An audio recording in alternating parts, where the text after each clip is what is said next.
আসসালামু আলাইকুম রহমতুল্লাহ বারাকাতু। সবাই কেমন আছেন? আশা করি সবাই ভালো আছেন। আজকে আপনাদের সামনে আসার উদ্দেশ্য হলো যে আমাদের ইন্ডিয়াতে বর্তমান যেটা এক এক বিপজ্জনক এক অবস্থা আমাদের মুসলমানের উপরে, খাস করে আমাদের মুসলমানের উপরে যেরকম এক বিপজ্জনক অবস্থা, যে অত্যাচার আরম্ভ হয়েছে। অ্যাকচুয়ালি জানি না আমাদের জন্য গভর্নমেন্ট কি ভালো করতেছে নাকি খারাপ করতেছে, বোঝাও যায় না। এদিকে মুসলমানকে ভালোও পায়, আবার তলে তলে দেখছি আবার গাছও কেটে দেয়। বোঝা খুব মুশকিল। আজকের বিষয়টা হলো যে আপনাদের সামনে আসার মেন কারণ হলো যে ওয়াকফ অ্যামেন্ডমেন্ট বিল, যেটা নাকি পার্লামেন্টে অলরেডি সংশোধন বিধি অলরেডি হয়েছে। আজকে নাকি অলরেডি ইস্যু হয়ে গেল। মেন কথা হলো যে যে এটা কেন আনা হলো, কারণ দেখা গেল যে ওয়াকফ অ্যামেন্ডমেন্ট, অর্থাৎ ওয়াকফ যেটা ফান্ড ছিল অ্যাকচুয়ালি, এই ফান্ডটা ম্যাক্সিমামটাই আপনার মুসলমানের, অর্থাৎ হয়তো কোনো রাজা বাসায় রেখে গিয়েছে সায় সম্পত্তি, আর না হলে কেউরি জাকাতের ফান্ড ছিল সেগুলো রেখে গিয়েছে, হয়তো কোনো গরিব মিসকিনকে দেওয়ার জন্য রেখেছিল। সেই কেউ মরার পরে তো আর কেউ সঙ্গে নিয়ে চলে যায় না, সেই ফান্ডগুলো বা সম্পত্তিগুলো রেখে যায়। সেই সম্পত্তিগুলো বা প্রপার্টিগুলো কী করা হয়েছে, একটা ওয়াকফের আন্ডারে রাখা হয়েছিল। কিন্তু সেই ওয়াকফের আন্ডারে যখন রাখা হয়েছিল, সেটার উপরেই নজর গভর্নমেন্টের। তখন ইন্ডিয়ান গভর্নমেন্টে কী করলো, এটাতে একটা নতুন নিয়ম একটা নিয়ে চলে আসলো, যেটাতে নাকি এই ফান্ডগুলো অ্যাকচুয়ালি কী করবে, এই ফান্ডগুলো অ্যাকচুয়ালি কোথায় ইউজ করা যায়। তো দেখা যাচ্ছে যে এত ফান্ড নাই করে করোড়ো সম্পত্তি, তো এই সম্পত্তিগুলো কোথায় লাগানোর দরকার। তো এখন যদি দেখা যায় যে ম্যাক্সিমামটাই একটা কমার্শিয়ালাইজেশন, তার মানে এটা হলো গিয়ে আপনার এই সম্পত্তিটা হয়তো কোনো বিজনেসের ক্ষেত্রে ব্যবহার হবে, আর না হলে এটা হয়তো বিক্রি করে দিবে কোনো একটা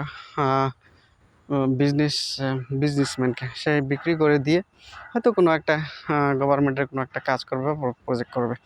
কিন্তু দেখা গেল এটা তো কেউরই পিতৃ সম্পত্তি না, এটা তো গভর্নমেন্টের টাকা না, বা এটা তো গভর্নমেন্টের সম্পত্তিও না।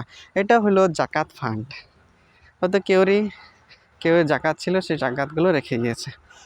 তো আমি আজকের উদ্দেশ্য হলো আপনাদেরকে ডিটেলস এটাই বোঝাইতে চাইতেছি যে অ্যাকচুয়ালি এইটা কি বস্তু, যে আমরা কেন বিরোধিতা করছি না এটার।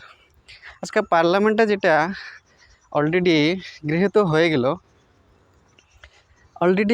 গৃহীত হয়ে যাওয়ার পরেও কিন্তু আমরা এখনও জাগতেছি না কেন। আমাদেরকে কি করা উচিত, বা আমরা কি নিয়ে ডিমান্ড করব। আমরা কি সব কি হারিয়ে দিয়েছি? আমরা মুসলমানরা কি সব কিছু হারিয়ে দিয়েছি? আমি এখানে মুসলমানের কথা বলতেছি না, এখানে শিখ বৌদ্ধ সবাই আছে, কারণ সবারই প্রপার্টি আছে এখানে। তো সবাই রেজ ইওর হ্যান্ড করতে লাগে, কারণ এটার বিপক্ষে আসতে লাগে, এটার বিরোধিতা করতে লাগে।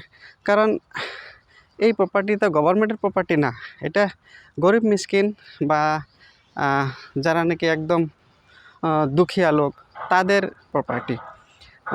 মসজিদ মাদ্রাসা বা গির্জা বা মন্দির বা চার্চ, এগুলার টাকা, তো এগুলাই বানাতে হবে বা এগুলোতে ইউটিলাইজ করতে হবে। কিন্তু গভর্নমেন্টে কি সেটা করবে? গভর্নমেন্টে তো সেটা করবে না। গভর্নমেন্টে দেখা যাচ্ছে যে সরাসরি এটা কোনো একটা কমার্শিয়ালাইজেশন করবে, কোনো একটা গভর্নমেন্ট হয়তো প্রপার্টিতে ইউজ করবে, প্রজেক্টে ইউজ করবে, হয়তো হতেও পারে, না হতেও পারে, আমি ডাইরেক্ট বলছি না। কিন্তু আমরা এটার বিরোধিতা করার দরকার। তো আমি অ্যাজ এ পলিটিক্যালি কোনো কথা বলছি না, আপনাদের সামনে আসার উদ্দেশ্য হলো আজকে যে এটা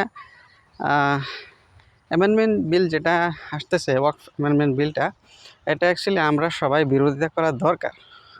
কারণ এটা গভর্নমেন্টের প্রপার্টি না, এটা আপনার ওয়াকফ যেটা ফান্ড, যেটা নাকি গরিব মিসকিন অর্থাৎ দুখিয়া বা আপনার মসজিদ মাদ্রাসা বা স্কুল কলেজ, সোশ্যাল ওয়েলফেয়ার, ওরকম ভালো ভালো চ্যারিটেবল ট্রাস্ট, ওরকম চ্যারিটেবল সোসাইটির জন্য বা গরিবদের যেগুলো স্কুল কলেজ বা ওরকম একটা সোশ্যাল ডেভেলপমেন্টের জন্য সেগুলো কাজের জন্যই এগুলো ফান্ড, সেগুলোতে ইউজ করা হয়। আর যদি গভর্নমেন্টে এই টাকাটা নিয়ে সেই ফান্ডগুলো করে যদি ভালো একটা জায়গায় ব্যবহার করে, সেটাও আমাদের কোনো আপত্তির নয়। তো আমি আশা করব যে যদি অ্যামেন্ডমেন্ট চলে আসে, তাহলে এই টাকাগুলো যেন ভালো একটা জায়গায় ব্যবহার হয়। তো সেটাই আশা করব, আপনারাও সেটা বলবেন। আর সেকেন্ড কথা হলো গিয়া যে আপনারা এইটার বিরোধিতা করুন, সবাই আমরা একসঙ্গে বিরোধিতা করি, তাহলে হয়তো কোনো একটা হতে পারে। আর না হলে তো অলরেডি গৃহীত হয়েই গেছে, তাহলে হয়তো আগামীতে কী হবে জানি না। তো আপনাদের বলার ছিল এটাই আজকের বিষয়। তো বললাম, আশা করি সবাই ভালো থাকবেন, আমার জন্য খাস করে দোয়া করবেন। আর এই ভিডিওটা আপনারা সবাই লাইক করে দেবেন আর কমেন্ট করে দেবেন আর সবাইকে শেয়ার করে দেবেন। শুকরিয়া, জাযাকাল্লাহ।